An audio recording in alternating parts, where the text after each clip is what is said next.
जिन लोगों की शादी टूटने जा रही है या फिर टूट चुकी है, इन लोगों की कंसल्टेशंस जब भी मेरे पास आती है तो मैं इनसे एक बात पूछता हूं कि आपकी कुंडली के अंदर ये जो बुरे बुरे ग्रह बैठे थे, क्या आपको इसके बारे में नहीं पता था? क्या आपको पंडित ने शादी से पहले आपने किसी पंडित को ये कुंडली नहीं दिखाई थी? तो वो लोग कहते हैं कि हमने ये कुंडली पंडित को दिखाई थी शादी से पहले, लेकिन उससे पहले तो उसने ऐसा कुछ भी नहीं बताया। उससे पहले तो कभी उसने ये नहीं बताया कि हमारी कुंडली में ये दोष है, इस तरह से ये चीजें हमें हिट करेंगे। अगर हमें पहले पता होता तो हम इनके उपाय करके ही शादी करते।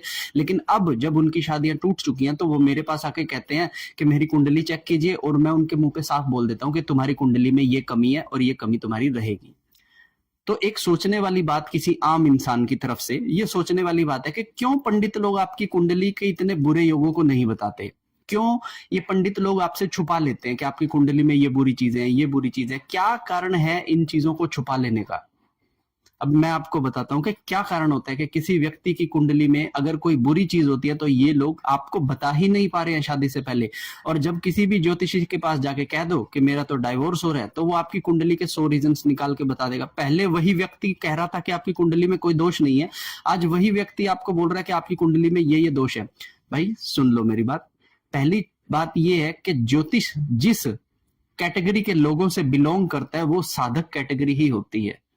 कोई भी नया बच्चा 4 किताबें पढ़कर ज्योतिष नहीं बन सकता, क्योंकि मैंने आपको एक चीज पहले भी बताई थी कि एक घर के अंदर एक ग्रह के 100 से भी अधिक मतलब निकाले जा सकते हैं।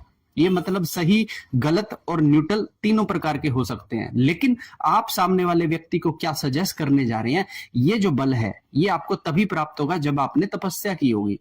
लेकिन आजकल लोग तपस्या करते नहीं है, 4 लोगों से जाकर 4 किताबें पढ़कर ज्योतिषी बन जाते हैं और फिर लोगों के बारे में बताना शुरू कर देते हैं, और अंत में नतीजा क्या होता है, जैसा वो बताते हैं वैसा होता ही नहीं है। लॉजिक के साथ चीजें बताता हूं मैं अपने ज्योतिष के अंदर कि ये ग्रह तुम्हारा खराब है और ये ग्रह तुम्हें सेधेगा ही सेधेगा, और इस ग्रह से तुम्हारी रक्षा कितने % हो पाएगी उपायों करने के बाद से, ये भी मैं उन लोगों को साफ बता देता हूं। एक क्लियरिटी तो बना के रखू ना सामने वाले को, जिससे कि सामने वाले को अगर कोई गड्ढे में गिरने भी वाला है तो एटलीस्ट वो अपनी सिक्योरिटी कर ले। गड्ढे में तो वो फिर भी गिरने ही वाला है, वो तो मुझे दिख ही दे रहा है। इसीलिए मैं कभी झूठ नहीं कहता एस्ट्रोलॉजी के अंदर। मैं सामने वाले व्यक्ति को वही बताऊंगा जो उसको लगने वाला है, और दूसरे पंडित वो ऐसा नहीं करते। तो नतीजा क्या होता है कि वो शादी से पहले कह रहे थे आपकी कुंडली में सब भला चंगा है, शादी टूट गई, सब बवाल मच गया, बाद में कह रहे हैं कि तुम्हारी कुंडली में ये प्रॉब्लम है। ये गलत है। सही को पहचानो। हर हर महादेव।